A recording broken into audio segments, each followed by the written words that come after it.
यूं तो कोरोना का संक्रमण अभी खत्म नहीं हुआ है। कोविड अभी भी दुनिया को अपनी गिरफ्त में लिए हुए है, लेकिन फिर भी लोगों को इससे काफ़ी हद तक निजात मिल चुकी है। लेकिन एक दौर वह भी था जब पूरी दुनिया कोरोना के शिकंजे में कैद थी। उस दौर में स्वास्थ्य सेवाओं से जुड़े लोगों ने देवदूत की तरह मानवता की सेवा कर रहे थे। दिल्ली सरकार के तहत काम करने वाले अस्पताल और वहां कार्यरत स्वास्थ्य कर्मियों ने भी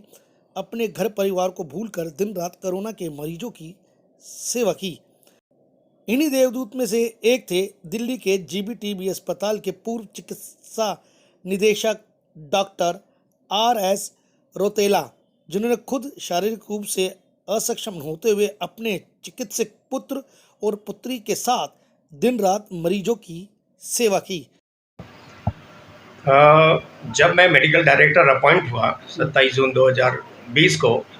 तो आपको पता ही है कि कोविड किस तरीके से एक महामारी की तरह से आया। और उसको वाकई मेरे लिए ही नहीं, हम डॉक्टरों के लिए ही नहीं, पूरी दुनिया के डॉक्टरों के लिए वो एक बहुत बड़ा चैलेंजिंग था कि एक तो वायरस पहचानना, वायरस की टेस्टिंग करना और उसके बाद कौन पॉजिटिव है कौन नेगेटिव है उसको देखना, उसके सिम्टम्स हर रोज़ नए नए आ रहे थे, उसका ट्रीटमेंट किस तरीके से ट्रीट किया जाए, ये एक बहुत बड़ा चैलेंजिंग टास्क था। तो जिसको कि पूरी दुनिया के साइंटिस्ट डॉक्टरों ने मिलके, और स्पेशली मैं ये कहूँगा कि हमारे हिंदुस्तान में जो आईसीएमआर था उसके सहयोग से, उसके हर रोज़ जो एक नए प्रोटोकॉल आते थे, किस तरीके से करना है, वायरस को कैसे करके ट्रीट करना है, कैसे प्रोटोकॉल लेना है, उस तरीके से करते हुए हम लोगों ने उन चीज़ों को फॉलो करते हुए इस चैलेंजिंग टास्क को हमने कंप्लीट किया और हमने उसको कोविड को सर देखिए, कोविड की अगर बात कर रहे हैं, उस दौरान काफ़ी ज़्यादा पैनिक का जो माहौल है वो देश में बना हुआ था। कोविड के तरफ जो है सब देख रहे थे, लेकिन उस दौरान सब ये ज़रूर भूल रहे थे कि जो दूसरी अहम बीमारी है, जो जानलेवा बीमारी हैं, उनका इलाज जो है वो होना बहुत ज़्यादा मुश्किल हो रहा था। तो आपने उस दौरान किस तरीके से जो बाकी अन्य बीमारियाँ थी उनके लिए यहाँ पर जो जीटीबी अस्पताल है, क्या कुछ खास कार्य जो वार्ड्स हैं वो बनाए गए थे यहाँ पर? देखिए, ऐसा है कि बिल्कुल ही जो वैसे तो क्या था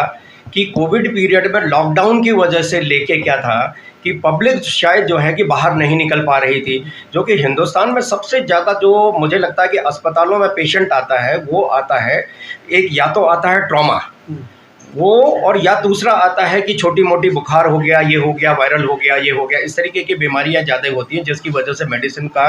वो ओपीडी का एक जनरल वो अटेंडेंस कम हो जाता है। शायद पब्लिक ही इतनी वो थी कि उस समय कि शायद अस्पताल ही नहीं आ रहा था, फिर भी जो कुछ भी आ रहे थे उस पीरियड में भी, जैसे ट्रॉमा आया, कुछ आया और साथ में कोविड पॉजिटिव था, उन लोगों के भी हमने ट्रीट करने के लिए उन्होंने कोशिश की है और हम लोगों ने उनका ट्रीटमेंट भी किया है। जैसे कोविड पीरियड में जैसे डिलीवरीज़ हो रही थी, कोविड पॉजिटिव पेशेंट की हमने डिलीवरीज़ भी की हैं कोविड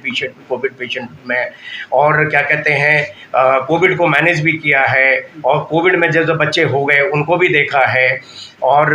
क्या कहते हैं कोविड में सर्जरी, जिसकी बिल्कुल ही कोविड था और साथ में सर्जरी होनी थी, वो भी किए हैं। इस तरीके से हमने उनके लिए थोड़ा सा एक अलग तरीके से अरेंजमेंट रखा, हर कोई डिपार्टमेंट अपने तरह से तैयार था और उस तरीके के हमने काम भी किए। सर जैसे बीमारी हो गई थैलेसीमिया और साथ ही एचआईवी, काफ़ी घातक बीमारी थी, तो उस दौरान उन पेशेंट्स का जो मरीज़ थे उनका इलाज किस तरीके से हो रहा था, कितना चैलेंज वो भी रहा आपके लिए? देखिए, ऐसा आप